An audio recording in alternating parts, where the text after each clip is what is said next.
What's good, everyone? This your main correspondent, Alan Taylor, and I'm back in the broadcast room yet again, always with another one. And yes, indeed, it is another one. So we have a new accuser for Diddy. And this is the thing here, like she's coming with this, of course, decades later. Now, here's the problem with this.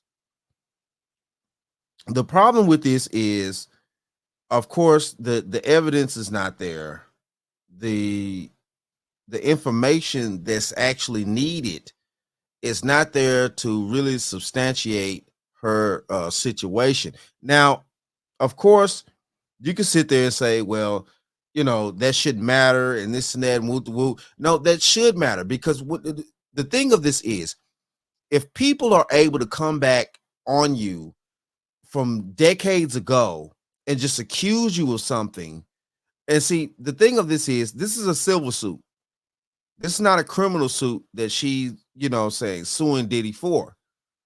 So if people could just come back on you and say that you did something 20 years ago without any true evidence, any information, things like that, and it's just you're just supposed to believe people. What's stopping people from just going after anybody and just waking up one day and, well, I'm gonna sue my neighbor that I used to live next to 20 years a damn ago for such and such. Like, this makes no sense.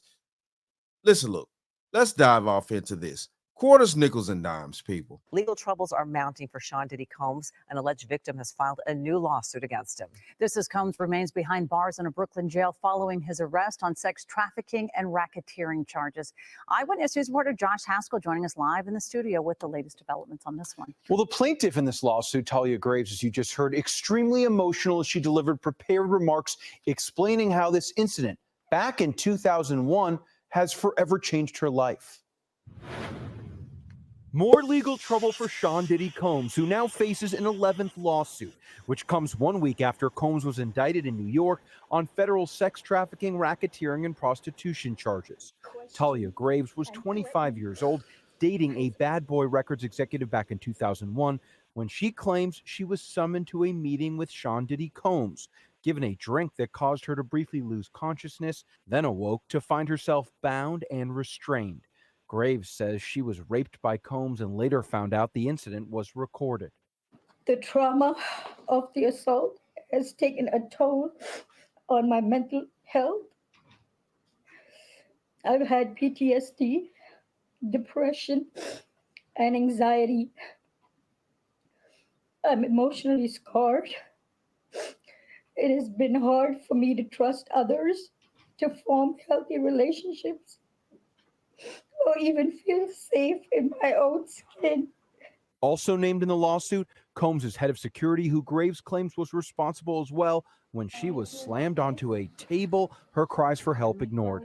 Defendants caused plaintiff to be depicted in a video image, unclothed and with intimate body parts exposed, and engaged in sexual conduct with another person.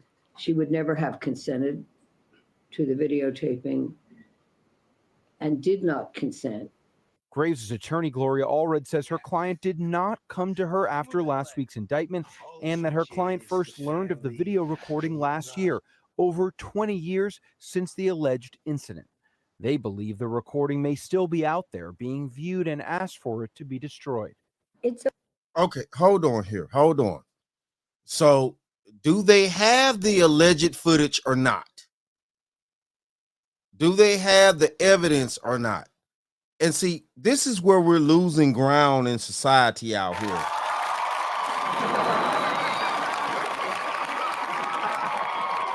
And we can sit here and talk who's monster and who's not. My issue is that if people are being allowed to come back on people 20 years later, 30 years later, 40 years later, when the evidence is not just there, and this is a civil suit here. This is, of course it can't be criminal. This is 20 years ago. So there's no real solid evidence of the situation and things like that. And they're saying that, you know, allegedly there's a video out there, and they're hoping that it be destroyed, but it's alleged that there's a video out there. It's not saying that there is actually a video there. They're not saying that, yes, it's a video. We know this for a fact. It is what it is. You know what I'm saying? Screw all that. We know that the video exists. They're not saying that. It's allegedly. All I'm saying is, though, people have to actually wake up and understand. And we need to use the laws properly. Because if you was put in a predicament out there, male, female, it doesn't matter. If you were put in a predicament where somebody came back on you 20 years later and trying to say that you did something 20 years ago with no real proof, no real substantial evidence, and then, you know, want to go into court and try to sue you and things like that for whatever they can get from you, it's like, listen, look, what, you know, the proof. And this is what this country's always been ran on, is you need actual proof to make sure that people are guilty out here. So let's not lose sight of that.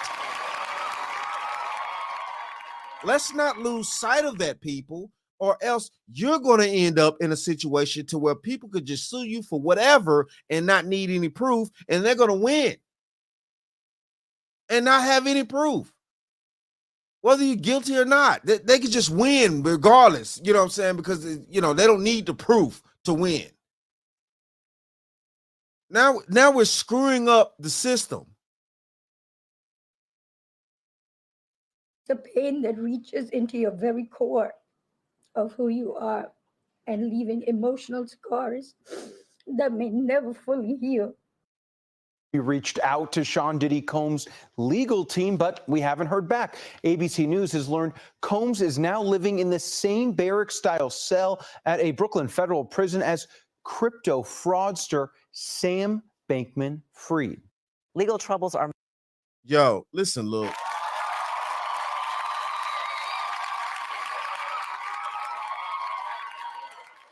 You know, and that's my stance on it. You know, this case is very complicated and things like that. It's very, you know, wild, basically. You know, and it's just like everybody that's getting ran down these past years, Cosby, Kelly, everybody getting ran down. You know, in this music industry and things like, and entertainment industry, period. But my thing of it is you're talking about people are coming with suits or with lawsuits from, you know, decades ago and things like that, and it's no proof of this. It's no actual proof, and they're talking about allegedly of videos out there and things like that. Nobody's seen these videos. And well, I mean, are some of y'all on the dark web or some shit like that? I'm not on the dark web out here. I'm not on the dark side of the web. So, you know, I don't know. But I'm just saying, like, if this is the case, like the footage and stuff like that, if there's allegedly a tape, then, you know, I mean, what are you saying here? Or did the authorities contact you?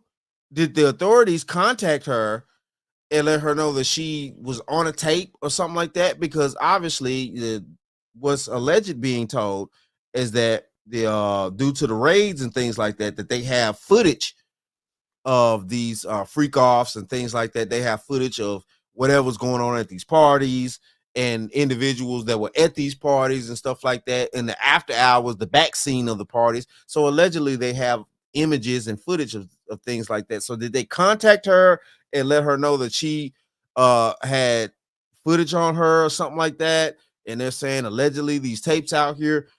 See, this is the complicated part about this whole situation. It's a lot of alleged things Now, she's allegedly that there's a tape on her. And she's saying that what happened 20 years ago and stuff like that. And this is 20 years. So, yeah, it's crazy out here, man. All I'm saying is think outside the box. Make sure that we're not setting certain precedents and things like that. Like I talked about in my last live Monday about the changes in the dynamics that probably would happen between men and women with Diddy's case. Like, seriously, because this is going to make a change. This is going to be a huge change between the dynamics of men and women, especially these superstars, actors, and all the rappers, entertainers, stuff like that. It's going to be a huge change due to these factors and stuff like that. And it's going to trickle down to normal, everyday people trying to mate and things like that. But it is what it is, though, man. Hey, shout out to all my subscribers out there. Mad love to y'all. If you're new to the channel, please hit that like, share, subscribe button. Make sure you ring that bell to be notified whenever I decide to post things.